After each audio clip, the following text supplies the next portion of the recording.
to your latest Chelsea news. You must be thinking, Ms., who is this brother that you got on the screen? Who is this individual? Do you guys remember there was a moment when a few people on social media was calling this guy Jurassic Park?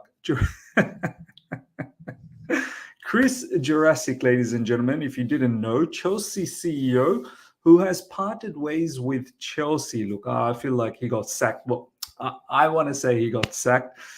He's moved back to Clear Lake Capital. He's no longer part of Chelsea Football Club. He's the guy, the infamous quote that he made was that football is a product and we as fans are the customers. If as I said, if you don't remember, some of you guys might remember that quote, which created massive waves in social media, and a lot of Chelsea fans since then did not like this brother. And honestly, what has this brother done? CEO of Chelsea Football Club making those obscene statements, and on top of that, we still don't have a sponsorship. From a financial standpoint, we've done good business. But I don't know whether how much of that is being overlooked by him. Maybe it is, but the other side of things, the sponsorships, the advertisements and whatnot, I don't think he's done a very, very good job because we still don't have a front of shirt sponsor. So, ladies and gentlemen, let's get cracking into the news. We've got a whole heap of other news in regards to Conference League. Some players missing out on Conference League. Big players missing out on Conference League, which is going to be huge. I'm actually in the middle of making a thumbnail right now. My thumbnail guy is just saying what to do. Just give me 1 second, ladies and gentlemen. Big names missing out from the Conference League, and I feel like they're the right ones that was excluded. But once again, in social media, it's creating a lot of waves. So we're going to talk about all of that. Smash the like button if you're here for the first time. Subscribe, hit the bell notification to stay in touch with all my content. Now, let's get cracking into it. CEO Chris Jurasek leaves Chelsea in latest departure. Chelsea have set up a new management committee to run the commercial side of the club that does not include Jurassic Park and will instead be spearheaded by Chief Operating Officer Jason Gannon. You might be asking, who's this Jason Gannon as well? I've got no idea. We're going to find out in all the news today who this brother is. But the Chief Operating Officer, Jason Gannon, will take over Chris Jurasek's position and predominantly will be spearheading the commercial side of things, which is somewhat lacking at the football club. And when you think, our owners are so savvy when it comes to business, we should not be lacking in that department. But then again, a lot of this is connected with the football side of things. If you're not doing well, it's very hard to attract good sponsors. Chelsea CEO Chris Jurasek has left his role, as Matt Law reported. CFC's executive team is being restructured. Jurasek being moved on to a new Clear Lake advisory role. So he's gone to Clear Lake. It's no longer part of Chelsea, but Clear Lake, obviously owners of Chelsea. Advisor away from Chelsea. CEO Jason Gannon will have an enhanced role. He's already leading on stadium plans. So that's big. That's the other thing Chris Jurasek has not been able to do over the last, I don't know, maybe 18 months, I think he's been on. He's not been able to get us somewhere in terms of the stadium plans, all sorts of time. Every time we think about, we want to do something about the stadium, nothing seems to happen. And the stadium plan is huge for the new owners. This will bring extreme level of revenue. A club like Chelsea Football Club should not have 40,000 capacity. We need to have bare minimum 60 to 70,000. And even then is probably considered as small. So let's see. The one thing I do want to say is, look, in one hand, great that we're getting rid of someone who I think has been quoted to even say several times, there's been news about it, that this guy does not like football. Like, this guy is a proper businessman. He's got nothing to do with football. He doesn't understand football. So on one side, I'm like, why did our owners bring in this particular person? Probably because they knew the guy. They're probably mates with the owners. And they felt that, from a business standpoint, he's going to be able to deliver and find Chelsea those key sponsorships. But you do need to understand the game. And the way he was talking about fans being customers and football being a product, from that point, he was gone. So from that standpoint, I'm like, our owners, once again, in the collection of all the bad decisions that our owners have taken, this is once again added to that list as well. On the other hand, I'm thinking, hey, do you know what? You've probably realized your mistake and now you're trying to rectify that. So let's see. Let's see what happens, ladies and gentlemen. As I said, it's now taken over by Jason Gannon. We don't know much about Jason Gannon as well. Hopefully, we get to see a little bit more information about him. Nizar Kinsella, Chris Jurasek has lasted a little over a year as Chelsea's chief executive in a move that is described as planned by those behind the scenes at Stamford Bridge. So it was planned. However, the short-lived tenure running the business side of the club has faced some external criticism. So he runs the business side of the club. So obviously he's not involved in scouting, who we are scouting, who we're bringing in and whatnot. He's looking at the financial side of the club. The Chelsea Supporters Trust described the Clear Lake Capital executive's communication style as tone deaf. You guys just remember last season, there was a altercation between the Chelsea Supporters Trust Group and Chris Jurasek, and we had the Supporters Trust Group had a lot of things to say where Chris Jurasek just did not address one bit when things were getting tough last season.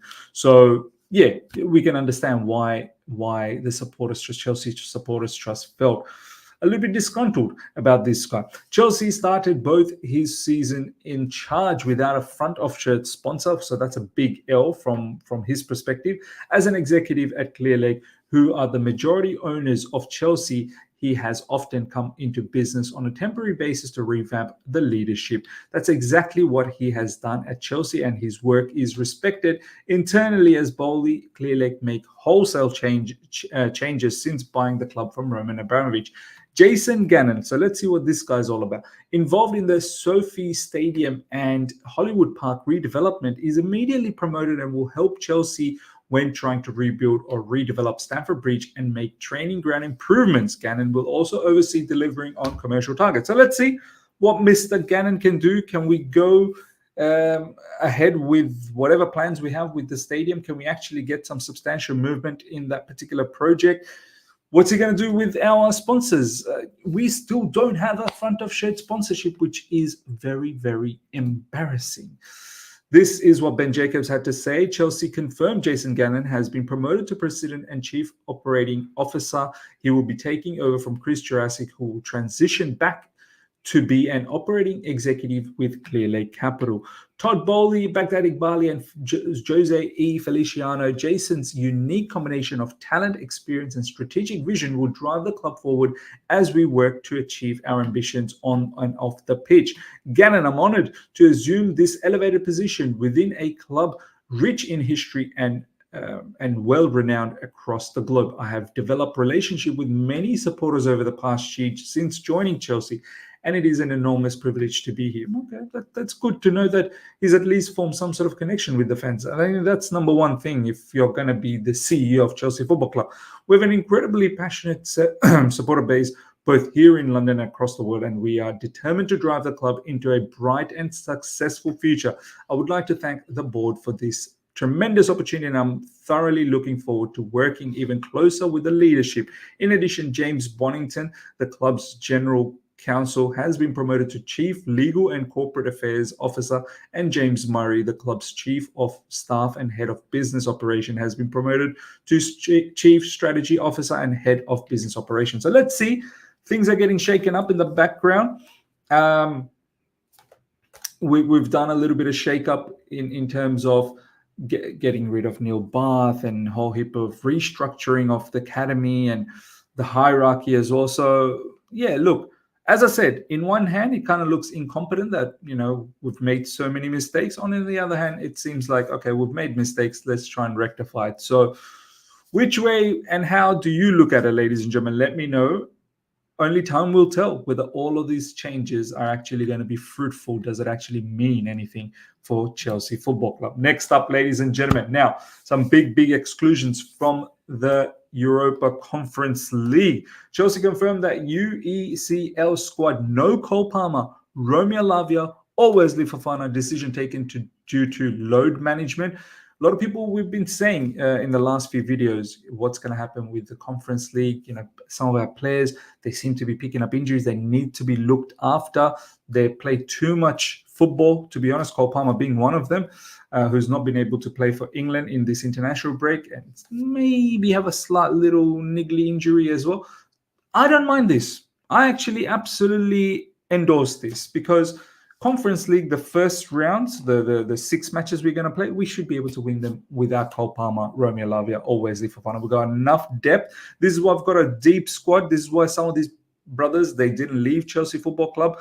Kani Chukwuemeka looks like he's in the squad. We're going to go through the squad very, very soon. They're going to get game time. And hopefully we're not going to require the likes of Cole Palmer in these early stages. We'll see what the squad's going to look like in the second round or in this, knockout stages.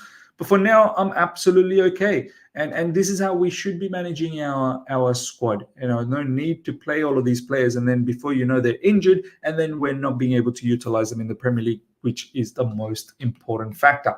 A-list, Robert Sanchez, Philip Jorgensen, Lucas Bergson. I fully anticipate Philip Jorgensen to be the Conference League goalkeeper.